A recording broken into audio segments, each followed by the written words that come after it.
لو اتثبت ان ابنك عمل كده تقولي له ايه؟ اقول له منك لله، حسبنا الله ونعم الوكيل في جدتك، لا مسمي ولا عرب. اخوي يا بريء، ربنا يظهر براءته. ما ظالم، ربنا ينتقم منه. يا ربنا حسب الله ونعم الوكيل فيه. ده عيالهم يا جماعه، انا اتوقع اللي هو يغتصب عيالي هو اللي مربوه. انا رايحه ابوهم كبار من هنا، ده البيت ده اللي مربي عيال والناس اللي هم متربين هنا، وهو يعني بقى راح. انت رحت كبار يعني؟ رحت كبار. بنتي كانت بتشتكي من ايه؟ بنت مين؟ جنى. كانت بتشتكي ببطنها وساكته على طول، واحنا كشفنا على قالوا ده من الاندوم.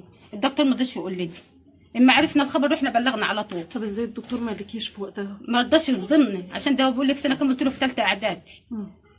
اما عرفنا الخبر بقى ورحنا بلغنا ادي الحوار. والتانيه ما تعرفش حاجه، منها كانت بتشرب وتاكل معاه، ما بانش عليهم حبل ولا بان عليهم ما فيش اي بنت قالت لك، جت قالت لك يا ماما لا، جانا كانت بتقول لي بيجي الدوره على طول. كذا. والتانيه منها كانت في اولى اعدادي قال لك الهرمونات مش متظبطه. ادي الحوار يا بنتي. عشان كده ما كنتيش بتسالي ورحمه ما بسالش على مين على عاده. امتى عرفتي بالظبط؟ يعني ما بقيتيش تسالي على شهريتهم زي ما بيقولوا؟ انا ما بسالش. لا، بنتي الكبيره كانت بتقول لي بتجيلي من خف.